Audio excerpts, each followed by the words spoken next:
मुख्यमंत्री फडणवीस दिल्ली दौऱ्यावरती मुख्यमंत्र्यांच्या दिल्ली दौऱ्याचं कारण अद्यापही गुलदस्त्यात। फडणवीस भाजपच्या वरिष्ठ नेत्यांना भेटण्याची शक्यता। उपमुख्यमंत्री अजित पवार यांच्या निधनानंतर फडणवीस यांच्या दिल्ली दौऱ्याला महत्त्व। उपमुख्यमंत्री सुनेत्र पवार यांचाही आज दिल्ली दौरा। उद्या पंतप्रधान नरेंद्र मोदी आणि केंद्रीय गृहमंत्री अमित शाह यांची भेट घेणार। दोन्ही राष्ट्रवादींच्या विलीनीकरणासंदर्भात चर्चा होणार का हे पाहणं महत्त्वाचं। पुढील काही दिवसात दोन्ही राष्ट्रवादीचं विलीनीकरण होण्याची शक्यता। विलीनीकरणासंदर्भात राज्यातील मित्रपक्षांसोबत चर्चेची खलबतं। मुख्यमंत्री फडणवीसांचा गोपनीय दिल्ली दौऱ्यात घडामोडी घडण्याचे संकेत। सुनेत्र पवार आज मंत्रालयामध्ये पदभार स्वीकारणार। मंत्रिमंडळ बैठकीसह प्रशासकीय कामकाजात देखील सहभागी होणार। 12 किंवा 13 तारखेला सुनेत्र पवार पंतप्रधान नरेंद्र मोदी आणि केंद्रीय गृहमंत्री शहांची भेट घेणार। तर याच आठवड्यात राष्ट्रीय अध्यक्ष नेमणुकीच्या प्रक्रियेलाही सुरुवात होण्याची शक्यता। शरद पवार यांच्यावरती पुण्यातील रुबी हॉल रुग्णालयामध्ये उपचार सुरू। छातीमध्ये कफ झाल्यानं 5 दिवस अँटीबायोटिक्स दिले जाणार। सिटी स्कॅनसह इतर तपासण्याही केले जाणार।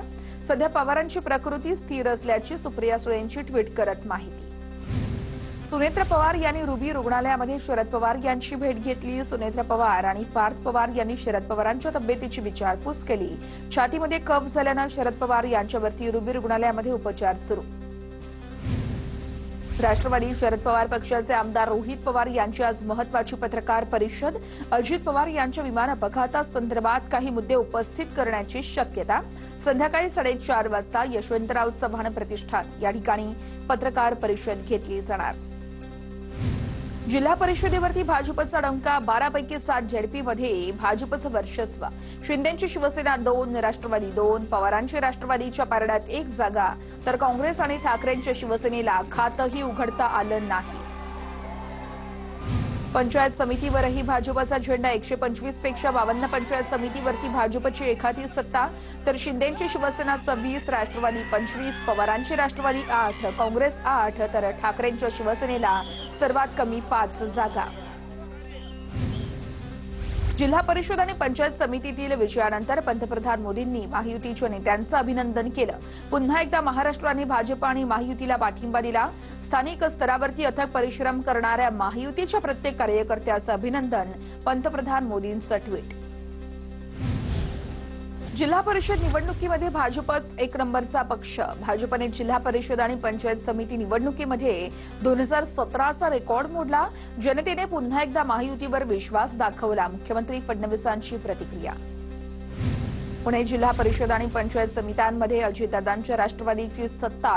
73 जागांपैकी 51 जागांवरती राष्ट्रवादीचे उमेदवार विजयी। दादांच्या एनसीपीच्या विजयी उमेदवारांनी सुनेत्र पवार यांची भेट घेतली। विजयी उमेदवारांनी सहयोग निवासस्थानी जाऊन भेट घेतली। भेटीवेळेस पार्थ पवार हे देखील उपस्थित होते। मवियाला जनतेनं नाकारलंय। महाराष्ट्रामध्ये महायुतीच दिसेल। मवियाचा पराभव झालाय। राज्यात महायुतीच दिसेल। जिल्हा परिषदेच्या विजयावरून चंद्रशेखर बावनकुळेंची टीका। 12 जिल्हा परिषदांमध्ये महायुतीचे 80% जास्त लोक निवडून आले। भाजप प्रदेश अध्यक्ष रवींद्र चव्हाण यांची प्रतिक्रिया। कोकण हे महायुतीचं आहे हे पुन्हा सिद्ध झालं, अशीही चव्हाणांची प्रतिक्रिया। रायगडमधील विजय अजितदादांना समर्पित। खासदार आणि राष्ट्रवादीचे प्रदेशाध्यक्ष सुनील तटकरे यांची रायगड जिल्हा परिषदेच्या निकालावर प्रतिक्रिया। मित्रपक्ष आणि सहकाऱ्यांशी चर्चा करून पुढील निर्णय घेतला जाईल, असंही केलं स्पष्ट। रायगड जिल्हा परिषदेच्या निकालानंतर अदिती तटकरे आणि अनिकेत तटकरे यांना अश्रू अनावर। अजितदादा पवार आपल्यात नाहीयेत या उणीवेने दोघेही गळ्यात गळे घालून रडले। निवडणुकीच्या निकालानंतर राष्ट्रवादी पक्षात भावनिक वातावरण। सोलापूर जिल्हा परिषदेच्या दहिगाव गटात राम सातपुतेंच्या पत्नी संस्कृती सातपुते विजयी। पवारांच्या राष्ट्रवादीचे आमदार उत्तम जानकरांचे पुत्र जीवन जानकर पराभूत। तर टोकाची वल्गना करणाऱ्यांना जनतेनं जागा दाखवली। संस्कृती सातपुतेंची प्रतिक्रिया। रायगडच्या महाडमधून भरत गुगावले यांचा मुलगा विकास गुगावले विजयी। तर हा जनतेचा विजय। हवेत चालणाऱ्या लोकांना परत एकदा घरी बसवलं। जनतेनं सर्व डाव ओळखून योग्य निर्णय घेतला। भरत गुगावलेंचा निशाणा। छत्रपती संभाजीनगरमधील पाचोड गटातून खासदार संदीपान भुमरेंचे पुतणे विजयी। अजित पवार यांच्या राष्ट्रवादीच्या विलास शेळके यांचा पराभव केला। इंदापूर तालुक्यातील बावडा जिल्हा परिषद गटातून राष्ट्रवादी काँग्रेसकडून अंकिता पाटील विजयी. अंकिता पाटील हर्षवर्धन पाटील यांच्या कन्या. इंदापूर बोरी गणातील राष्ट्रवादी उमेदवार श्रीराज भरणे विजयी. जिल्हा परिषद निवडणुकीमध्ये माजी मंत्री तानाजी सावंतांचे दोन्ही पुतणे विजयी. सोलापूरच्या माने गावातून पृथ्वीराज सावंत विजयी, तर धाराशिवच्या जवळा गटातून धनंजय सावंत विजयी. छत्रपती संभाजीनगरच्या हतनूर जिल्हा परिषद गटातून माजी मंत्री बबनराव लोणीकर यांच्या कन्या विजयी. भाजपच्या तिकिटावरती मीनाक्षी पवार यांनी हतनूर जिल्हा परिषद गटातून विजय मिळवलेला आहे. मावळमध्ये राष्ट्रवादीचा झेंडा फडकला. जिल्हा परिषदेच्या 5 आणि पंचायत समितीच्या 10 जागांवरती राष्ट्रवादीचं वर्चस्व. कार्यकर्त्यांच्या जल्लोषात दिवंगत उपमुख्यमंत्री अजित पवार यांचेही फोटो झळकले. कार्यकर्त्यांना नेत्याची शाबासकीची थाप लागतेच. दादा नसले तरी त्यांचे आशीर्वाद आहेतच. दादांची उणीव कधीच भरून निघणार नाही. मावळमधील विजयानंतर सुनील शेळके भावूक, तर हा विजय दादांना समर्पित. शेळकेंची प्रतिक्रिया. सोलापूरच्या मोहोळ तालुक्यामध्ये राष्ट्रवादीचे जिल्हाध्यक्ष उमेश पाटील यांचा पराभव. अनगरमध्ये भाजपकडून जल्लोष. भाजपचे माजी आमदार राजन पाटील यांनी थोपटले दंड. मोहोळ तालुक्यामध्ये भाजपला मोठं यश. रत्नागिरी जिल्हा परिषदेत शिंदेंची शिवसेना आणि भाजप महायुतीचं वर्चस्व, तर पंचायत समितीच्या गोपाळ गणातून मंत्री उदय सामंतांचे स्वीय सहाय्यक नेताजी पाटील विजयी. सोलापूरच्या करमाळ्यामध्ये भाजपच्या रश्मी बागल विजयी. भाजप कार्यकर्त्यांकडून जल्लोष. करमाळ्यामध्ये पंचायत समितीत देखील भाजपचा दबदबा. पनवेलमध्ये महायुतीचा दणदणीत विजय. जिल्हा परिषदेच्या 8 पैकी 8ही जागांवरती महायुतीचं वर्चस्व. पंचायत समिती निवडणुकीमध्ये 16 पैकी 15 जागांवर महायुतीचा विजय. रायगड जिल्हा परिषदेत वावनसे गटात भाजपच्या उमेदवार कमला देशेकर विजयी. कार्यकर्त्यांचा मोठा जल्लोष, तर वावनसे पंचायत समितीत देखील भाजप उमेदवारांचा पॅनल विजयी. रायगडच्या बोरघर हवेली पंचायत समिती गणातून दादांच्या राष्ट्रवादीचे रवींद्र मांडवकर यांचा विजय आणि विजयानंतर कार्यकर्त्यांचा मोठा जल्लोष. रायगडच्या चरई खुर्द गणातून अक्षरा सचिन कदम विजयी. अक्षरा कदम यांना चरई खुर्द गटातून 1573 मतांची आघाडी. रायगड जिल्हा हा शेतकरी कामगार पक्षाचा बालेकिल्ला कोसळला. जिल्हा परिषदेवरती शिवसेनेची सत्ता, तर पनवेल पंचायत समितीवरती पहिल्यांदाच भाजपचा झेंडा. जिल्हा परिषदेत शेकापचं खातंही उघडलं नाही.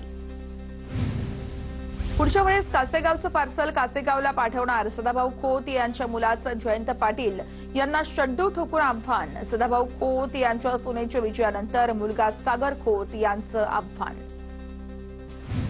शिंदेंचे शिवसेनेचे खासदार संदीपान भुमरे यांच्या तोंडी अजूनही उद्धव ठाकरेंचं नाव.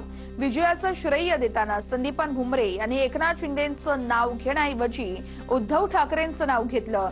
लक्षात आल्यानंतर भुमरेंनी लगेचच आपली चूक सुधारली. जिल्हा परिषद निवडणुकीमध्ये अंभई गटातून शिवसेनेचे उमेदवार अब्दुल आमेर यांचा विजय. विजयानंतर डीजे ढोल ताशे वाजवत जल्लोष. अब्दुल आमेर हे अब्दुल सत्तार यांचे चिरंजीव. अब्दुल सत्तार यांना सामाजिक समीकरणाचा फायदा, बोगस मतदान, पैशांचा वापर, अरे रावी यामुळे सत्तार निवडून येतात. सिल्लोडमधील जिल्हा परिषदेच्या निकालावरून रावसाहेब दानवेंचा सत्तारांवर निशाणा. झेडपी पंचायत समिती निवडणुकीमध्ये भाजप नंबर 1 ठरली आहे. लोकांनी विकासाला साथ दिली. फक्त भाषणाने विकास करता येत नाही. चित्रा वाघ यांचा विरोधकांवर निशाणा. आटपाडीमध्ये 3 जागांवरती भाजपचा पराभव. आटपाडीमधील पराभवाची जबाबदारी स्वीकारतो.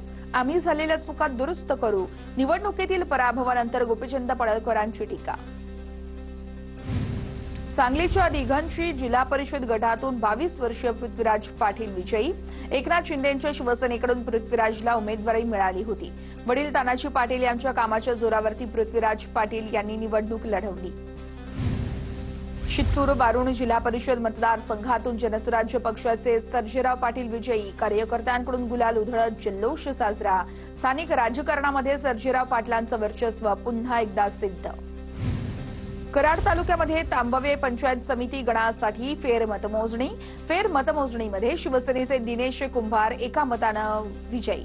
भाजपचे तानाजी देवकर यांचा केवळ एका मतानं. सोलापूरच्या माढातील कुरडूमध्ये माजी आमदार संजय शिंदे यांचा खासदार धैर्यशील मोहिते पाटलांना मोठा धक्का. जिल्हा परिषद गटातील तिन्ही जागेवरती अजित पवारांच्या राष्ट्रवादीचे उमेदवार विजयी. मोहिते पाटील यांच्या पॅनलमधील 3 उमेदवार पराभूत झाल्याची ही माहिती समोर. जिल्हा परिषदेच्या निवडणुकीमध्ये अपक्ष उमेदवारांच्या विजयामध्ये अदृश्य शक्तीचा हात. निवडणुकीमध्ये विकृतीनं थैमान घातलाय. विनायक राऊतांची टीका. काँग्रेस पुढील सर्व निवडणुका स्वबळावर लढण्याच्या तयारीमध्ये. 17 तारखेला प्रदेशाध्यक्षांच्या उपस्थितीमध्ये राज्यातील सर्व जिल्हाध्यक्षांची आणि महत्त्वाच्या नेत्यांची बैठक. स्वबळासंदर्भात चाचपणी काँग्रेसकडून केली जाणार. मुंबई महापालिकेमध्ये तब्बल 44 वर्षांनंतर भाजपचा महापौर विराजमान होणार. मुख्यमंत्री देवेंद्र फडणवीस आणि एकनाथ शिंदे उपस्थित असणार. बुधवारी जोरदार शक्ती प्रदर्शन करत महायुती जल्लोष करणार. रितू तावडे यांच्या महापौर पदाच्या खुर्चीवरती बहुमताचा विक्रमी आकडा दाखवत पदग्रहण केलं जाणार.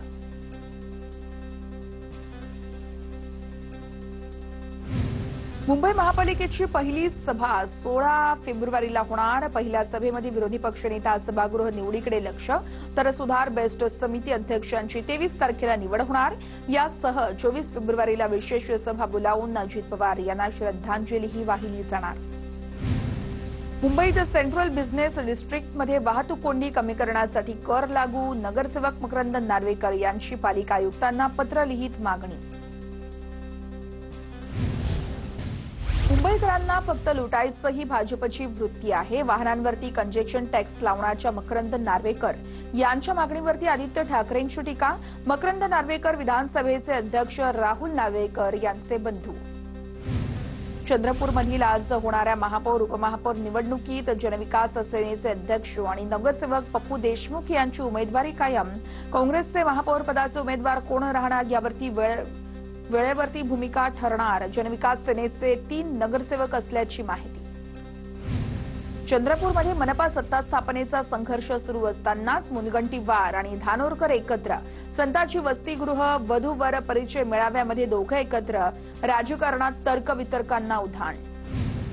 नाशिकमध्ये उपमहापौर निवडीनंतर शिवसैनिकांमध्ये मोठी नाराजी. विलास शिंदेंच्या निवडीनंतर महानगर प्रमुख प्रवीण तिदमेंसह कार्यकर्ते नाराज असल्याची चर्चा. एकनाथ शिंदेंसोबतच्या बैठकीनंतर प्रवीण तिदमेंची नाराजी दूर. 25 फेब्रुवारीला दुपारी 1 वाजता मुंबई महापालिकेचा अर्थसंकल्प सादर होणार. अर्थसंकल्प सादर झाल्यानंतर लगेचच सभा तहकूब होणार. त्याच दिवशी अर्थसंकल्पावरती चर्चा होणार नसल्याची सूत्रांची माहिती. मुंबई महापालिकेमध्ये पालकमंत्र्यांची राजवट संपुष्टात. पालिकेत 4 वर्षांनी पुन्हा नगरसेवक निवडून आल्यानं प्रशासकासह पालकमंत्र्यांची राजवट संपुष्टात. पालकमंत्र्यांचे कार्यालय आता शिक्षण समितीच्या अध्यक्षांसाठी सज्ज होणार. राज्याचे उपमुख्यमंत्री एकनाथ शिंदे यांच्या वाढदिवसानिमित्त मातोश्री बाहेर बॅनरबाजी. अनाथांचा नाथ, गरिबांचा साथ, मदतीचा हात एकनाथ असा बॅनरवर उल्लेख. तर अजित पवार यांच्या अपघाती निधनानंतर यावर्षी वाढदिवस साजरा न करण्याचा निर्णय देखील घेण्यात आला. अजितदादा पवार यांना सर्व पक्षीयांकडून अमरावतीमध्ये श्रद्धांजली. अजितदादांच्या आठवणींनं यावेळेस चंद्रशेखर बावनकुळे हे भावुक. अजितदादांनी आपल्यासाठी आयुष्य दिलंय. अमरावतीत एकत्र काम करायचं असं दादांनी सांगितलं होतं. दादा गेल्यापासून माझी मंत्रालयामध्ये जायची इच्छा होत नाही. बावनकुळेंचं वक्तव्य. अजितदादांना अमरावतीकरांनी वाहिली श्रद्धांजली. सर्वपक्षीय नेत्यांकडून अजितदादांना श्रद्धांजली वाहण्यात आली. अजितदादांबद्दल बोलताना आमदार संजय खोडके भावुक. खोडकेंचा अपघात झाला तेव्हा अजितदादांनी विचारपूस केली होती. हा प्रसंग सांगताना संजय खोडके भावुक झाले. आमदार कालिदास कोळंबकर आणि आमदार दीपक केसरकर यांनी भराडी मातेचं दर्शन घेतलं. दरवर्षी न चुकता भराडी देवीचं दर्शन घेतो आमदार कालिदास कोळंबकर यांची प्रतिक्रिया. माजी खासदार विनायक राऊत आणि आमदार वरुण सरदेसाई यांनी देखील भराडी मातेचं दर्शन घेतलं.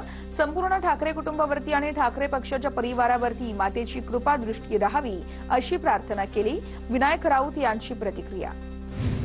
राज्यात लवकरच 70,000 पदांची नोकर भरती होणार. महाराष्ट्र लोकसेवा आयोगाकडून सुमारे 50,000 पदांची भरती प्रक्रिया राबवली जाणार. तर या नोकर भरतीमध्ये एमपीएससी बाहेरील 20,000 पदांचा समावेश असेल. नरेंद्र जाधव समिती अहवाल मुख्यमंत्री देवेंद्र फडणवीसांसमोर सादर. यानंतर मंत्रिमंडळापुढे अहवाल सादर केला जाणार. त्रिभाषा समितीनं आम्हाला रिपोर्ट दिला आहे. कॅबिनेट निर्णय करेल, देवेंद्र फडणवीसांची माहिती. आजपासून 12वीची परीक्षा सुरू होणार. 18 मार्चपर्यंत परीक्षा चालणार. परीक्षेदरम्यान कुठलाही अनुचित प्रकार घडू नये यासाठी प्रशासन सज्ज.